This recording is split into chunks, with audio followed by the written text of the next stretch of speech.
Good morning students. हमने पिछली कक्षा में एक्विनास के कानूनों के बारे में पढ़ा था कि किस प्रकार एक्विनास ने अपने कानूनों का जो वर्गीकरण है बहुत ही प्रभावी और तार्किक ढंग से उसका वर्गीकरण प्रस्तुत किया। उसने कानूनों को 4 भागों में बांटा: शाश्वत, प्राकृतिक, मानवीय और दैविक। और इस प्रकार उसके कानूनों का जो वर्गीकरण है वह उसकी राजनीति विज्ञान को बहुत ही महत्वपूर्ण देन है। और उस वर्गीकरण को आगे चलकर हॉब्स, ऑस्टिन, बॉन्दा इन लोगों ने उसके वर्गीकरण को अपने सिद्धांतों का आधार बनाया। तो आपका कानूनों का वर्गीकरण का सिद्धांत हमने पिछली कक्षा में स्पष्ट किया था, पढ़ा था। अब आपका जो है एक्विनास का एक प्रश्न और आता है कि एक्विनास को मध्य युग का ईसाई अरस्तु क्यों कहा जाता है, जो कि मैंने आपको पहले भी बताया था पिछली कक्षा में कि एक्विनास को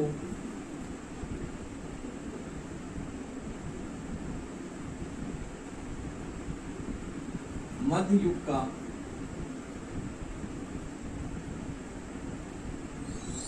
ईसाई अरस्तु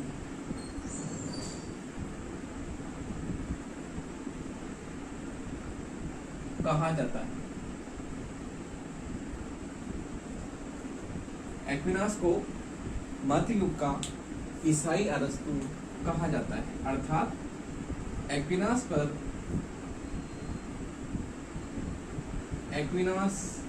पर अरस्तु के राजनीतिक दर्शन या विचारों की स्पष्ट झलक देखने को मिलती।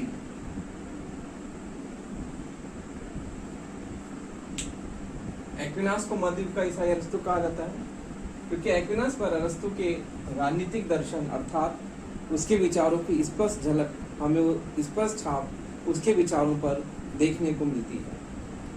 जिस तरह से अरस्तु ने राज्य को अनिवार्य और आवश्यक संस्था माना, उसी प्रकार एक्विनास भी राज्य की अनिवार्यता पर अर्थात राज्य के होने पर बहुत अधिक बल देता है कि राज्य जो है व्यक्ति के लिए बहुत जरूरी है, आवश्यक है और राज्य में रहकर ही व्यक्ति अपना सर्वांगीण विकास कर सकता है, क्योंकि राज्य उसको ऐसी आवश्यक दशाएं, ऐसी परिस्थितियां उसको उपलब्ध कराता है जिसमें रहकर व्यक्ति अपना सर्वांगीण विकास अर्थात शारीरिक, मानसिक, बौद्धिक, सांस्कृतिक सभी तरह का विकास वह राज्य में रहकर ही कर सकता है।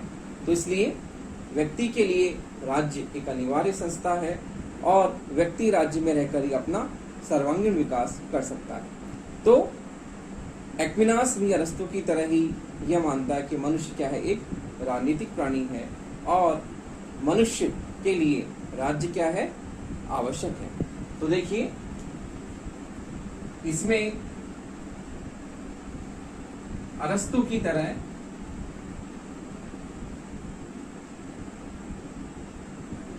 एक्विनास राज्य को व्यक्ति के लिए आवश्यक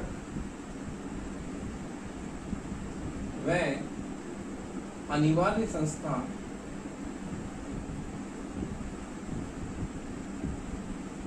मानता है। फिर इस तरह से एक्विनास की तरह अरस्तु की तरह एक्विनास भी राज्य के होने की आवश्यकता पर बल देता है और ये कहता है कि राज्य क्या है, बहुत जरूरी है व्यक्ति के लिए। तो राज्य के होने की बात अरस्तु की तरह ही वह भी इस बात पर अत्यधिक बल देता है कि राज्य क्या है, बहुत जरूरी है व्यक्ति के लिए। फिर इसके साथ ही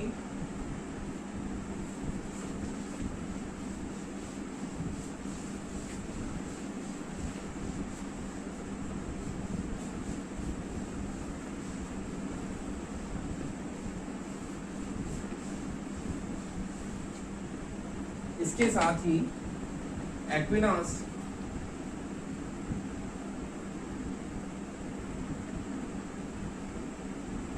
विधि की सर्वोच्चता अर्थात कानून की सर्वोपरिता में विश्वास करता है।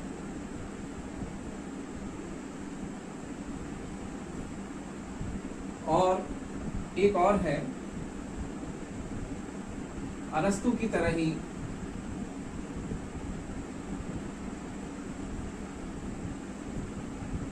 वह भी राज्य के लोक कल्याणकारी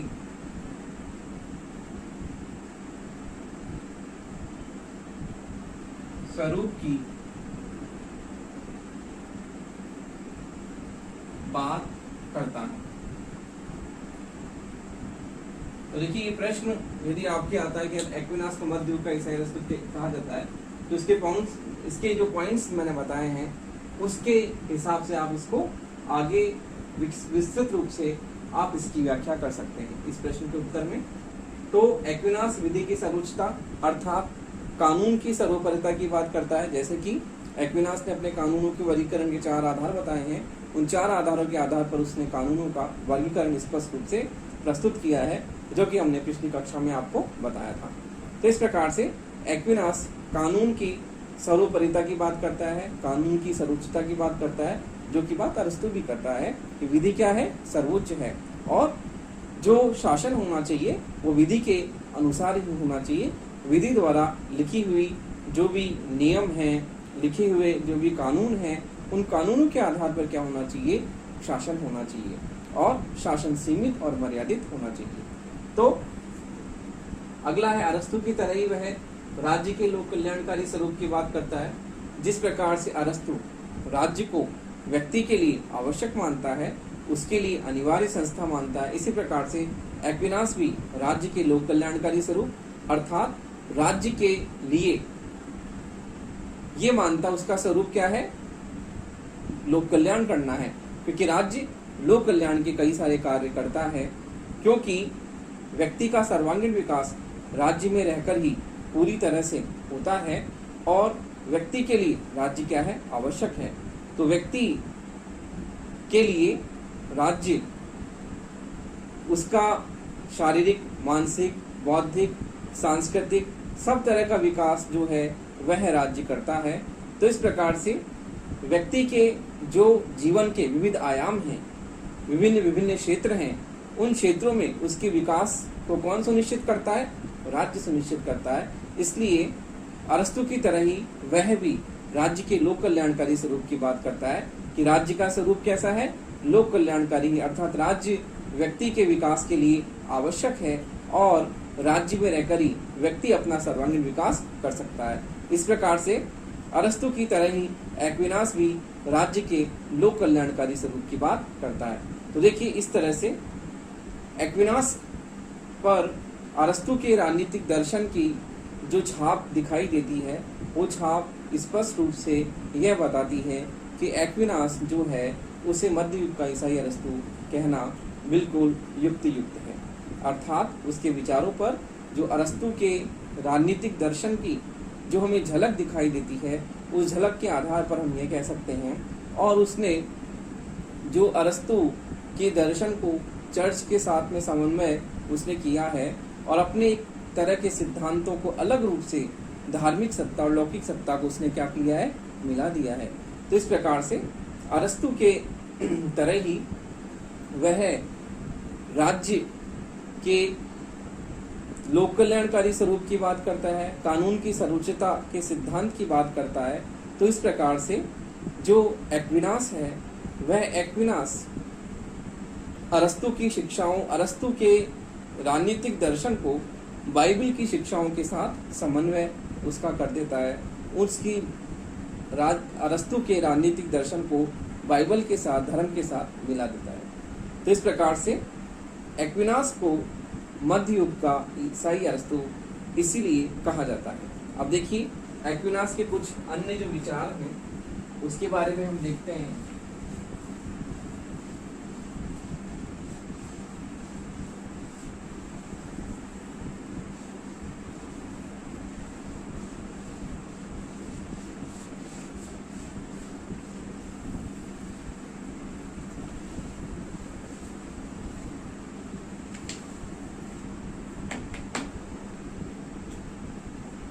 एक्विनास के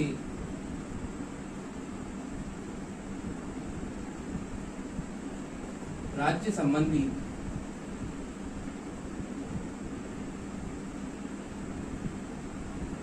विचार।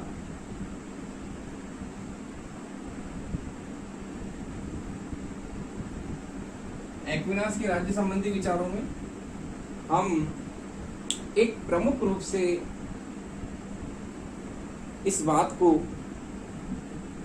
स्वीकार करते हैं या उसके राजनीतिक दर्शन में एक हमें चर्च की सर्वोच्चता देखने को मिलती है कि वह चर्च की सर्वोच्चता को स्वीकार करता है।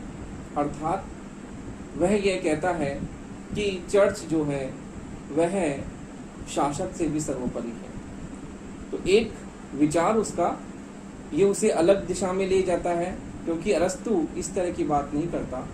और अरस्तु जो है वह शासन पर मर्यादित और शासन पर सीमित होने की बात करता है, जबकि जो एक्विनास है वह यह कहता है कि जो शासन है वह शासन जो है उस पर किसी तरह की कोई भी सीमाएं नहीं लगाई जा सकती, क्योंकि शासन सीमित और मर्यादित न होकर शासन किस प्रकार से है, शासन निरंकुश है। क्योंकि एक्विनास चर्च की सर्वोच्चता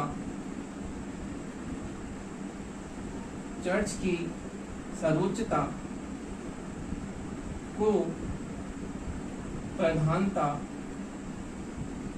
देता है। अर्थात वह यह कहता है कि व्यक्ति जो है वह पापी है, वह अपने जीवन में कई तरह के पाप करता है और उन पापों की मुक्ति के लिए क्या बना है, चर्च बना है। व्यक्ति अपने जीवन में कई तरह के पाप करता है, कई तरह के बुरे कर्म करता है और उसके कर्मों का उसे जो सजा मिलती है या उसके कर्मों से जो उसे मुक्ति मिलती है वो कौन देता है, चर्च देता है। तो इस प्रकार से एक्विनास चर्च की सर्वोच्चता को प्रधानता देता है। अर्थात चर्च जो है राज्य या शासक से भी ऊपर है। अर्थात चर्च का जो स्थान है वो चर्च का स्थान शासन करने वाले व्यक्ति से भी ऊपर है। यदि चर्च को यह लगता है कि शासक गलत कर्म कर रहा है या शासक गलत कार्य कर रहा है, शासक निरंकुश होकर अपनी शक्तियों का अपने मन से उन शक्तियों को प्रयोग कर रहा है, तो चर्च उसे रोक सकता है, क्योंकि चर्च राज्य से क्या है, सर्वोच्च है। तो इस प्रकार से उसके ये विचार अरस्तु से बिल्कुल अलग हैं, क्योंकि अरस्तु राज्य की सर्वोच्चता को प्रतिपादित करता है, जबकि एक्विनास राज्य की सर्वोच्चता के सिद्धांत को तो मानता है लेकिन उसके साथ साथ ही चर्च को भी सर्वोपरि मानता। इस प्रकार से वह राज्य और चर्च दोनों को मिलाता है, राज्य और चर्च। अर्थात धार्मिक शक्ति और लौकिक सत्ता, धार्मिक शक्ति और लौकिक सत्ता दोनों के समन्वय की बात, दोनों के समन्वय की बात, दोनों के समन्वय की बात एक्विनास करता है। तो देखिए किस तरह से एक्विनास चर्च की सर्वोच्चता को प्रधानता देता है कि चर्च क्या है, सर्वोपरि है, लेकिन चर्च राज्य या शासक से भी क्या है, ऊपर है। अर्थात चर्च की सर्वोच्चता राज्य से भी क्या है, ऊपर है। तो इस प्रकार से चर्च के डोमिनेंट होने की बात करता है एक्विनास की चर्च क्या है, सर्वोपरि है, और राज्य जो है वह राज्य चर्च के नीचे है। अर्थात शासक जो है वो शासक चर्च के नीचे उसकी प्रभुता है, क्योंकि चर्च सर्वोपरि। इस प्रकार से एक्विनास राज्य और चर्च अर्थात धार्मिक शक्ति और लौकिक सत्ता दोनों के समन्वय की बात करता है।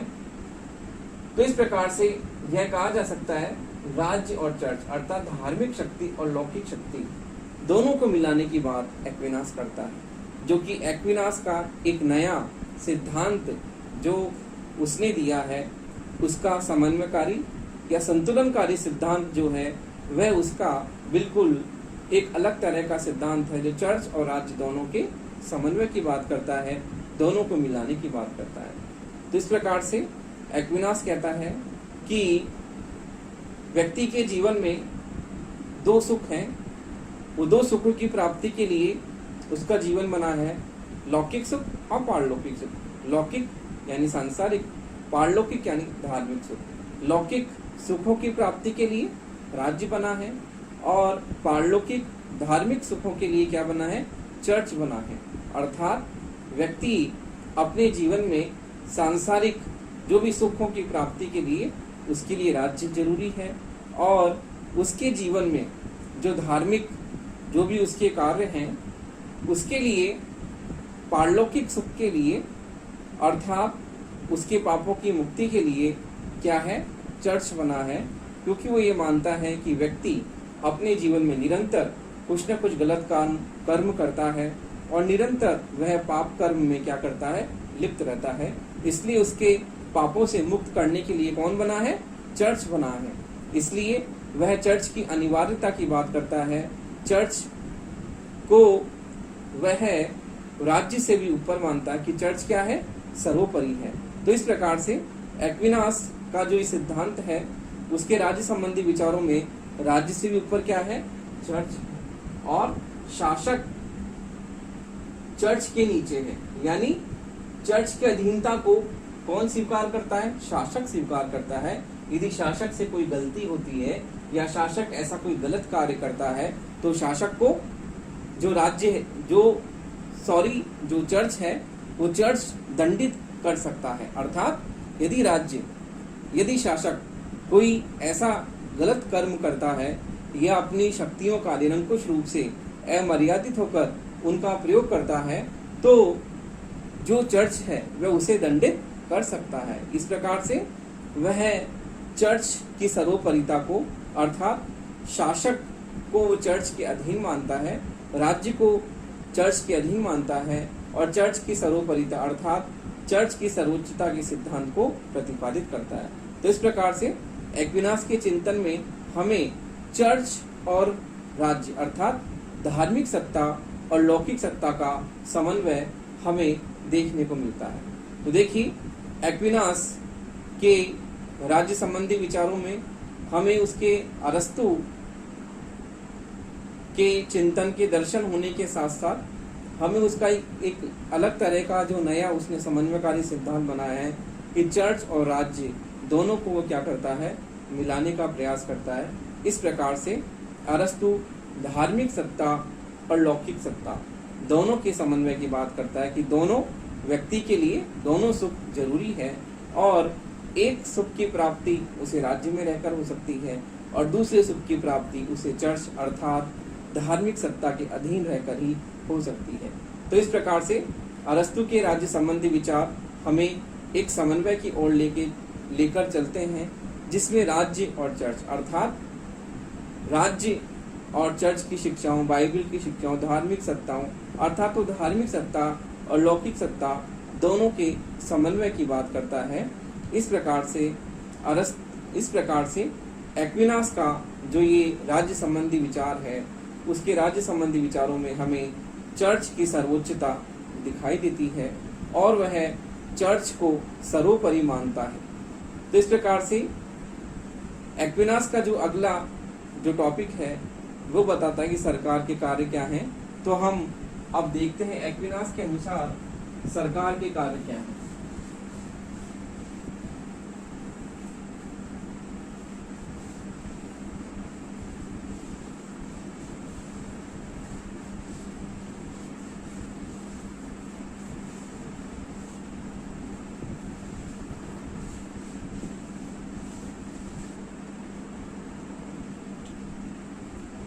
एक्विनास के अनुसार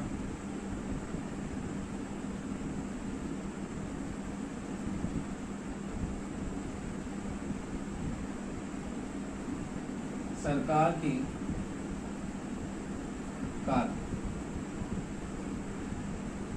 एक्विनास सरकार के कार्यों के बारे में बताता है कि सरकार के जो कार्य हैं वह शासन के द्वारा कानूनों का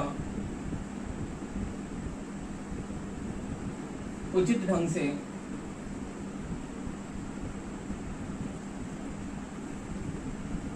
पालन किया जाना चाहिए। ये बताता है कि शासन के द्वारा कानूनों का सही ढंग से पालन हो और सड़कों को सुरक्षित करना,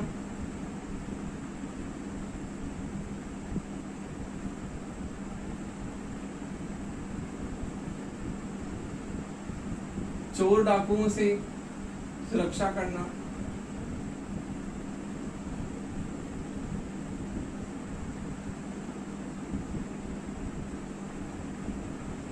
अगला है बाहरी आक्रमणों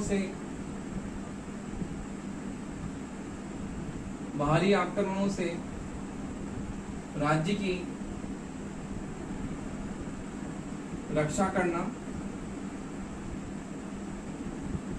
बाहरी आक्रमणों से राज्य की रक्षा करना, राज्य के द्वारा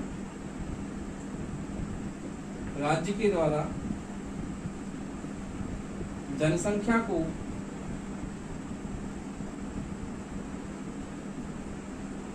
सीमित करना। तो देखिए अरस्तु इस प्रकार सरकार के कार्य ये बताता है कि सरकार के द्वारा कानूनों का उचित ढंग से पालन किया जाना चाहिए, क्योंकि सरकार जो बनती है वह लोगों में दंड की शक्ति का भय पैदा करती है कि यदि लोग शासन का यदि कहना नहीं मानते, यदि शासन के आदेशों की अवमानना करते हैं, तो कानून की शक्ति क्या करती है, उन्हें उनका पालन करने के लिए बाध्य करती है। फिर सड़कों को सुरक्षित करना, सड़कों को सही ढंग से बनाना, मरम्मत करना, चोर डाकुओं से सुरक्षा करना राज्य की। इसी प्रकार से बाहरी आक्रमणों से राज्य की सुरक्षा करना, बाहरी शत्रुओं से राज्य की सुरक्षा करना और राज्य के द्वारा जनसंख्या को सीमित करना। तो इस प्रकार से एक्विनास जो है वह ये बताता है कि सरकार के कार्य क्या हैं, इस प्रकार से हैं। तो हम अरस्तु के राज्य के विचार के बाद में उसके सरकार संबंधी विचारों को हमने पढ़ा। तो सरकार के कार्यों के बारे में भी ये बताता है कि कानून की शक्ति क्या है, सर्वोपरि है, और कानून की शक्ति के द्वारा जो है वह व्यक्ति शासन के आदेशों का पालन सही ढंग से कर पाते हैं। तो देखिए अब आपके एक प्रश्न आता है कि एक्विनास को या एक्विनास की राजनीति विज्ञान को दें।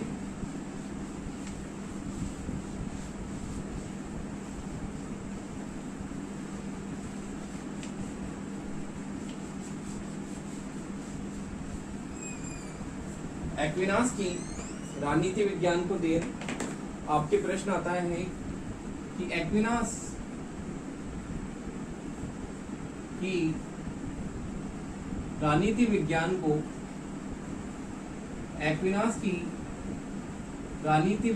को दें। तो आपकी इस तरह का बड़ा प्रश्न आता है कि एक्विनास का जो योगदान है वो राजनीति विज्ञान को किस तरह से उसने अपना योगदान दिया है, अर्थात उसके विचारों का जो योगदान है वो राजनीति विज्ञान में किस तरह से, अर्थात राजनीति विज्ञान में उसका क्या महत्व है और उसके योगदान को हम किस तरह से परिभाषित कर सकते हैं। तो देखिए, पहला पॉइंट है विधि अर्थात कानून की सर्वोच्चता का सिद्धांत। विधि अर्थात कानून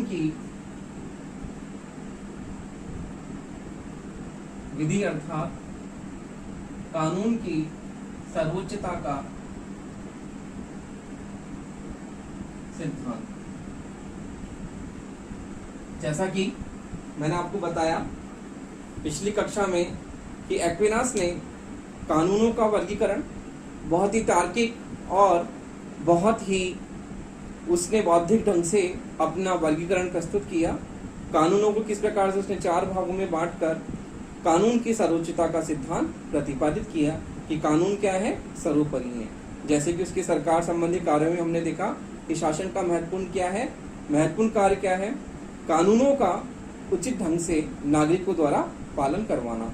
तो कानून क्या है, सर्वोपरि है, कानून क्या है, सर्वोच्च है। तो अरस्तु की तरह ही वह भी कानून की सर्वोपरिता के सिद्धांत को प्रतिपादित करता है और ये बताता है कि राज्य में कानून क्या है, सर्वोच्च है। अगला है राष्ट्रीयता के सिद्धांत का प्रतिपादन। राष्ट्रीयता के सिद्धांत का प्रतिपादन। एक्विनास राष्ट्रीयता के सिद्धांत का प्रतिपादन करता है क्योंकि वह अंतर्राष्ट्रीयता की बात नहीं करता। राष्ट्रीय राज्य उसके समय में थे तो वह राष्ट्रीय राज्यों के एकीकरण की बात करता है। इस प्रकार से राष्ट्रीयता के सिद्धांत को वह महत्वपूर्ण मानता है। अगला है उसका योगदान संविधानवाद।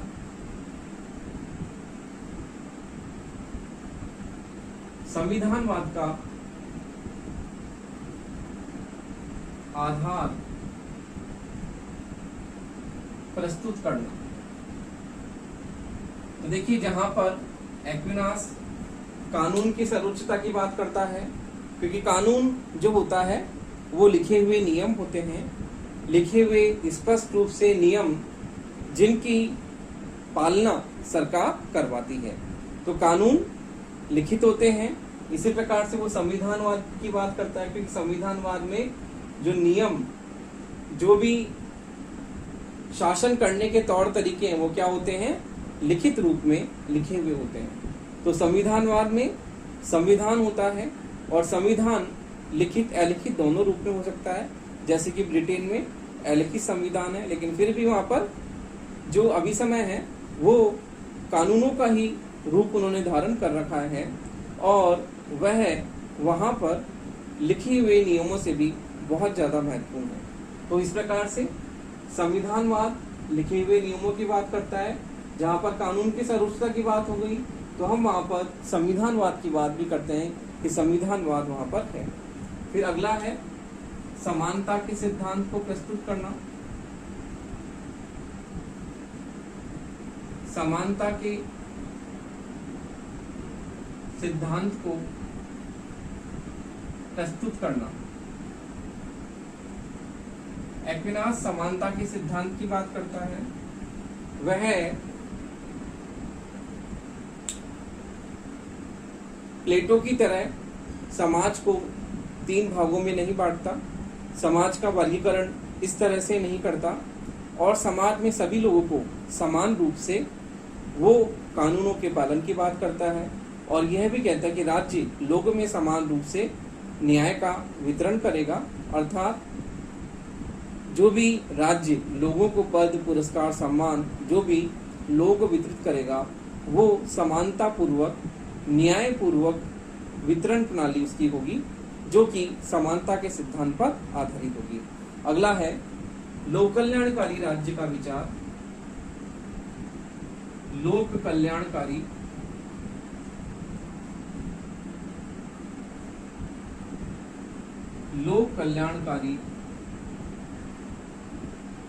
राज्य का आधार प्रस्तुत करना। लोक कल्याणकारी राज्य का आधार प्रस्तुत करना या लोक कल्याणकारी राज्य का विचार अरस्तु की तरह ही वह व्यक्ति के लिए राज्य को अनिवार्य मानता है और राज्य को एक अनिवार्य संस्था के रूप में वह उसकी प्रतिस्थापना करता है और ये कहता है कि व्यक्ति के लिए राज्य क्या है, आवश्यक है। इस प्रकार से व्यक्ति के सर्वांगीण विकास के लिए राज्य बना है और राज्य व्यक्ति को ऐसी दशाएं या ऐसी स्थितियां उसे मुहैया कराता है जिससे व्यक्ति अपना सर्वांगीण विकास कर सके। तो इस प्रकार से अरस्तु की तरह ही वह भी राज्य के लोक कल्याणकारी स्वरूप का आधार प्रस्तुत करता है। अगला है राज्य तथा चर्च के मध्य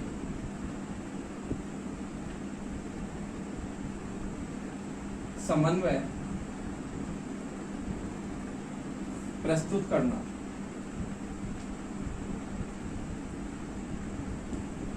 राज्य तथा चर्च के मध्य समन्वय प्रस्तुत करना, जैसे कि मैंने एक्विनास के राज्य संबंधी विचार में बताया था आपको कि एक्विनास राज्य की सर्वोच्चता को तो मानता ही है, उसके साथ साथ वह राज्य के ऊपर चर्च की प्रधानता को महत्व देता है कि चर्च क्या है, राज्य से भी सर्वोपरि है और शासक यदि कोई गलत कार्य करता है, मनमाने ढंग से कोई ऐसा कार्य करता है तो चर्च जो है वह उसको दंडित कर सकता है। तो इस प्रकार से वह शासक वर्ग पर अर्थात राज्य पर चर्च की प्रधानता को स्वीकार करता है और राज्य तथा चर्च दोनों को मिला देता है, अर्थात धार्मिक सत्ता और लौकिक सत्ता दोनों के बीच वह समन्वय प्रस्तुत करता है।